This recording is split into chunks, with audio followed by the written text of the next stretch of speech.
Bonjour à tous, j'espère que vous êtes prêts pour cette nouvelle vidéo concernant la légitimité. Si vous êtes hypersensible ou au potentiel émotionnel, vous avez du mal à exprimer vos émotions de façon claire, simple et surtout compréhensible pour les autres. Vous avez aussi surtout du mal à accepter que vous avez des émotions, mais que elles ne sont pas socialement acceptables. On y revient tout de suite après. Je suis Emma Paille et vous pouvez nous retrouver sur Facebook, Instagram ou YouTube. N'hésitez pas à liker cette vidéo ou à vous abonner pour avoir plein d'infos concernant les neuroatypiques. Je ressens du chagrin ou de la tristesse. Suis-je légitime? C'est vraiment la grande question qu'on se pose régulièrement, que j'entends au cabinet très souvent depuis plus de 10 ans maintenant. Donc, j'ai envie de vous rendre un petit peu cette énergie, vous redonner un peu cette part et que vous puissiez enfin vous sentir bien et chez vous dans votre propre corps et dans vos propres émotions. Il faut bien comprendre et accepter que nous sommes tous, absolument tous, légitimes du ressenti de nos émotions, quelles qu'elles soient. Vous ressentez de la colère, c'est ok. La tristesse, du chagrin, c'est ok. Vous ressentez de la joie, du bonheur, n'ayez pas honte non plus. Et oui, ça a l'air bizarre quand je le dis comme ça, pas quand je parle de colère, parce que pour tout le monde, toute la société, c'est pas bien d'être en colère.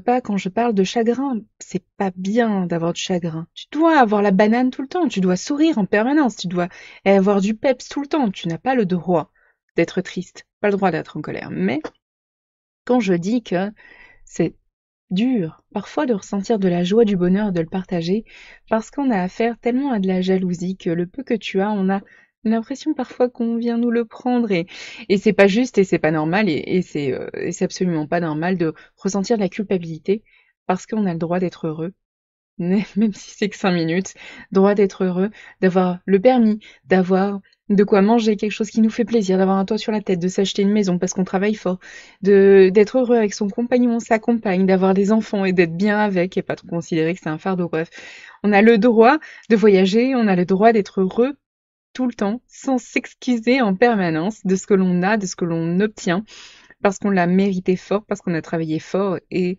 on n'ose pas. Je sais aussi que je suis énormément de neuroatypiques qui ont des entreprises et ils ne s'entendent parfois plus du tout avec leur entourage parce que, eh bien, ils ont travaillé 80 heures par semaine pendant des années, et ils obtiennent enfin ce qu'ils méritent, donc ils reçoivent un peu de temps, ils reçoivent de la liberté, ils reçoivent une certaine somme d'argent parce qu'ils ont travaillé fort pour l'obtenir et ils se sentent toujours coupables de recevoir ça, d'en profiter, de l'avoir parce que c'est pas bien, parce que les autres ne l'ont pas, mais les autres n'ont pas fait l'effort pour l'obtenir. Vous voyez, c'est très ambivalent comme émotion et aujourd'hui on ne sait plus ce qu'on a le droit de exprimer vraiment parce qu'on nous exprime à nous que on n'a pas le droit de le faire, tout simplement. Vous n'avez pas le droit de vous sentir coupable. Je vous l'enlève. Je vous l'enlève si ça vous aide. Vous n'avez pas le droit de vous sentir coupable, ni à vous excuser, ni à vous excuser de ressentir vos émotions, d'exprimer vos émotions, même si elles mettent mal à l'aise les autres. Votre bonheur peut mettre mal à l'aise les autres. Que vous pleuriez, que vous soyez en colère, ça gêne les autres. Vos émotions vous appartiennent, ce sont vous, les vôtres. Vous avez le droit et la légitimité de les exprimer de la manière qui vous convient le mieux. Attention, je veux vraiment mettre ça tout de suite en place. C'est que la limite étant de ne pas faire mal intentionnellement aux autres. Pour faire plaisir, pour se faire plaisir, je fais du mal quand on voit, alors je le vois rarement en ce qui concerne les hypersensibles et au potentiel émotionnel, mais je le vois en permanence, je dirais pas au quotidien, mais très souvent au cabinet. En fait, c'est les victimes que je vois au cabinet, c'est rarement les bourreaux. Donc, les victimes qui me disent, eh bien, mon conjoint, c'est un exemple évidemment, mais mon conjoint se met en colère, très souvent en rentrant du travail, que je l'ai mérité ou pas. Donc, la personne pense déjà qu'elle l'a mérité. Que je l'ai mérité ou pas, eh bien, il se met très en colère et il me hurle dessus, ou il me menace, ou il fait du chantage, jusqu'à que je cède et que je commence à pleurer. Là, il se sent mieux. Donc, il se sent mieux parce que je pleure et qu'il s'est déversé sur moi, je sers de punching ball. Donc, c'est très rare que je vois un hypersensible ou un potentiel émotionnel avoir cette attitude. Je parle d'un vrai hypersensible, d'un vrai neuroatypique, d'accord? Pas ceux qui sont autoproclamés. Je ne parle pas forcément de tests, parce que les tests sont là juste pour valider une impression, mais ça ne t'apprend pas à te sentir bien dans ta peau, mieux dans ta vie et développer ton potentiel. Donc, je parle de vraies personnes qui sont neuroatypiques. De toute façon, vous rentrez dans des cases très strictes. Donc nous qui rentrons dans aucune case, on rentre au moins dans celle-là. C'est chouette. Mais aujourd'hui, je rappelle aussi que votre entourage n'est pas un punching ball. Donc vous n'avez pas à déverser vos émotions négatives sur les autres, mais seulement de vous assurer d'être bien entendu, bien compris et d'être bien entouré réellement. Ça veut dire clairement être entendu, être écouté et être respecté. Votre entourage vous doit ça, comme vous devez tout ça à votre entourage. Vous devrez être entendu, être écouté et être respecté. Et vous devez le faire aussi pour les autres. C'est la base de la communication et d'une relation saine. Donc, si vous ne mettez pas ça en place, que vous n'avez pas ça, posez-vous les bonnes questions aussi. Exprimer nos émotions est normal, naturel, c'est une obligation physiologique. Chaque fois qu'on ne le fait pas, on sait que derrière, les émotions se transforment. Excusez-moi. Toutes les émotions se transforment. Donc que vous le vouliez ou pas, si vous gardez votre colère, elle va se transformer en maladie. Vous avez une grande tristesse, un grand chagrin, vous devez l'exprimer. Si ce n'est pas le cas, vous savez que derrière, il y aura une maladie qui arrivera. C'est toujours comme ça, on le dit depuis un certain nombre de millénaires, il faut entendre, écouter et accepter. Nos émotions doivent être sorties. Néanmoins, elles doivent être faites dans un cadre, dans une limite claire. Donc, oui, exprimons nos émotions, oui, mais pas n'importe comment. Je vois souvent ce comportement en thérapie ou en coaching, ne pas se sentir légitime, ne pas oser s'exprimer pour ne pas heurter les autres, mais vous n'avez pas non plus à cacher ou à réprimer ce que vous ressentez. C'est très compliqué parce qu'aujourd'hui, vous avez la sensation que si vous vous exprimez ou vous dites ce que vous pensez, vous exprimez vos émotions, ça va pas être entendu, pas écouté, pas respecté, mais pas accepté. Donc, tout petit, on vous a cadré sur tu n'exprimes pas tes émotions, ça va déranger les autres. Si tu as quelque chose à dire, bah tu le dis dans ton journal, tu l'écris, on n'en parle plus. Bref, tu fais ce que tu veux, tu penses ce que tu veux, mais loin de moi, et tu ne me fais pas porter des émotions. Ça, c'est valable pour les personnes pour lesquelles vous n'avez pas de confiance. C'est valable pour les personnes qui ne sont pas là pour vous, qui ne sont pas très proches de vous. Mais les personnes qui sont vos amis, qui sont votre famille, qui sont votre conjoint, votre conjointe, qui sont des gens proches de vous, qui sont là pour vous, techniquement, vous avez le droit de parler avec eux et de vous exprimer. C'est compliqué aujourd'hui d'avoir confiance, je suis d'accord avec vous, je ne veux pas vous l'enlever parce que c'est totalement vrai. Néanmoins, il y a forcément quelqu'un dans votre entourage qui est là pour vous entendre, vous écouter. Ce sentiment, les impressions de non-légitimité vient souvent de l'extérieur. C'est pas nous qui décidons un jour que nos émotions, qui sont toutefois totalement naturelles, n'ont pas à être exprimées. C'est pas possible, ça ne vient pas de nous, ça vient forcément de l'expérience. De l'extérieur, ça peut être un parent, un conjoint, la société. Ça peut être tellement de choses, mais c'est à vous de vous donner la légitimité parce qu'on ne vous la donnera jamais. Tout petit, on vous exprime que vous n'avez pas à vous exprimer.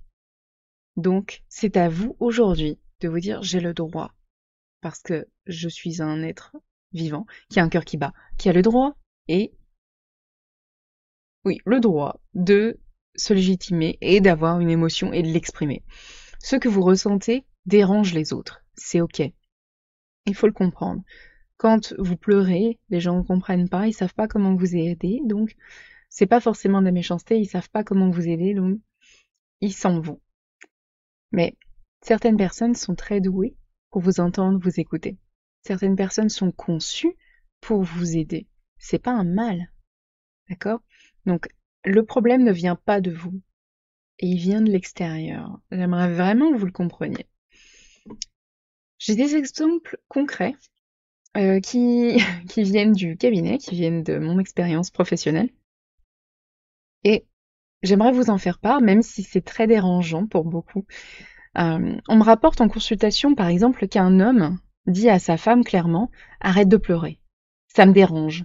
Arrête de pleurer, je m'entends plus penser.» Ou «J'en ai marre, dès que ça ne va pas, tu te mets à pleurer. J'en ai marre, dès que je te dis quelque chose, de toute façon ça ne te convient pas, tu te mets à pleurer. Tu pleures pour un rien.» Est-ce que ce sont des choses que vous avez déjà entendues, que vous avez déjà subies? Est-ce que c'est des choses que vous comprenez, qui sont dites intentionnellement comme ça, clairement? Vous rendez-vous compte que ces réflexions sont plutôt ultra violentes, hyper culpabilisantes et très humiliantes? Est-ce que vous vous rendez compte de ça? Parce que, en général, en fait, c'est qu'on a été éduqué là-dedans. Donc, on épouse le parent dominant. Donc, on continue à perpétuer le problème parce qu'on continue de chercher quelqu'un qui va nous traiter comme on a été traité. Donc, si vous avez été maltraité, petit, maltraité, ça ne veut pas dire se faire rouer de coups tous les jours. La maltraitance peut faire à plusieurs formes, en fait. Ça peut être de la violence verbale, ça peut être de l'humiliation, ça peut être de la culpabilisation, je vais y arriver. Ça peut être beaucoup de choses. Donc, si vous avez été maltraité, petit, vous allez chercher le même conjoint, conjointe, étant grand. Donc, vous allez de nouveau avoir ce genre de réflexion. Ce qui va faire que dans votre tête, vous allez penser sincèrement, et c'est ancré, hein, c'est pour ça qu'on en parle aujourd'hui, c'est très très ancré, que vos émotions n'ont pas à être exprimées. Je n'ai pas le droit de pleurer, je n'ai pas le droit d'être en colère, je n'ai pas le droit de ci, je n'ai pas le droit de là. J'espère que vous le comprenez. À cause d'une émotion que vous subissez, vous n'avez pas le droit de les exprimer. C'est assez dingue. Quand j'en parle comme ça, là, tout de suite maintenant, je trouve ça fou. Et quand je vous ai écrit tout ça, je trouvais ça aussi dingue. Mais c'est hyper important que vous compreniez dès maintenant que ce n'est pas de votre faute et que ce n'est pas normal de ne pas être entendu, écouté et respecté. N'acceptez plus que l'on vous parle comme ça. Dites-le clairement, vous posez vos limites et vous dites clairement: j'ai le droit d'exprimer mes émotions, tu n'as pas à me faire ce genre de réflexion, c'est très violent, c'est humiliant et culpabilisateur. Tu n'as pas le droit de parler comme ça.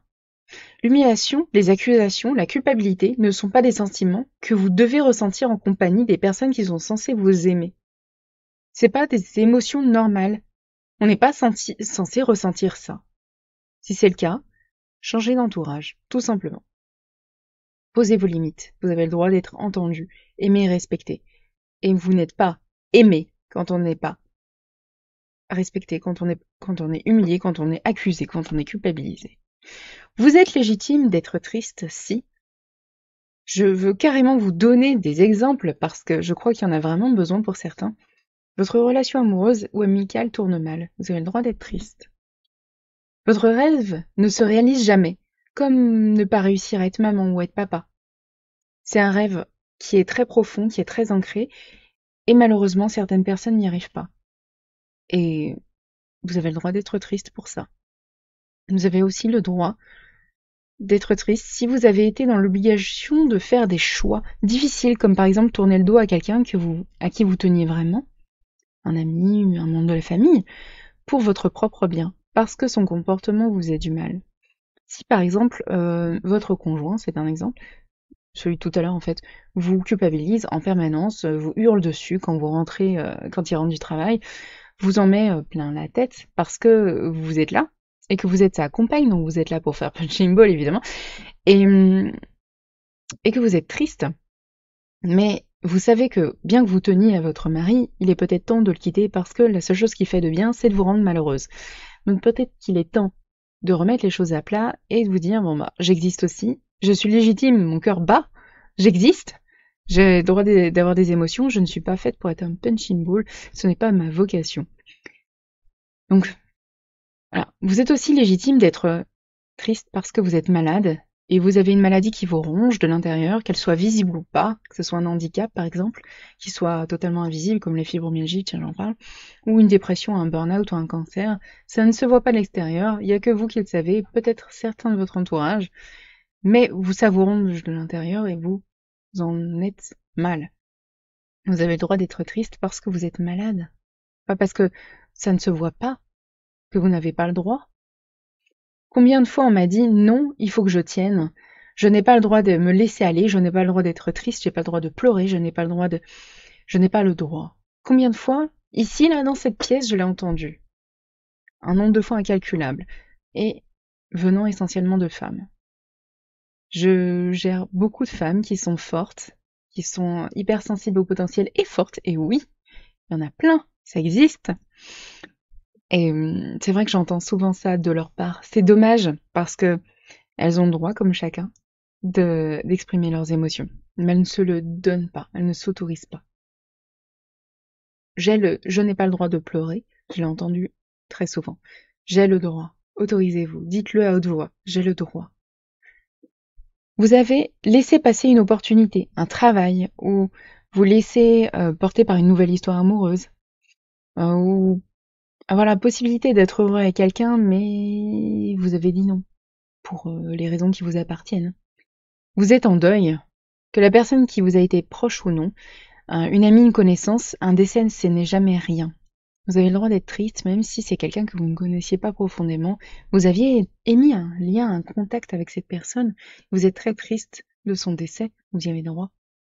On est tout simplement que vous ressentez votre tristesse, du chagrin, sans raison précise. Vous avez le droit d'exprimer tout ça. Sans raison précise. Si vous ressentez ce genre d'émotion, mais que vous n'arrivez pas à vous dire, mais c'est à cause de ça, à cause de ça, à cause de ça. Pas grave, vous y avez droit quand même. Vos émotions sont toutes absolument importantes, toutes légitimes, et elles méritent toutes d'être exprimées. Ne laissez personne vous faire croire le contraire. Je suis Emma Paille et vous nous retrouvez sur les Atypiques épanouis sur Facebook, Instagram ou YouTube, sur LinkedIn et aussi sur un Telegram maintenant. Et vous pouvez nous retrouver sur emmaméthode.fr tout simplement.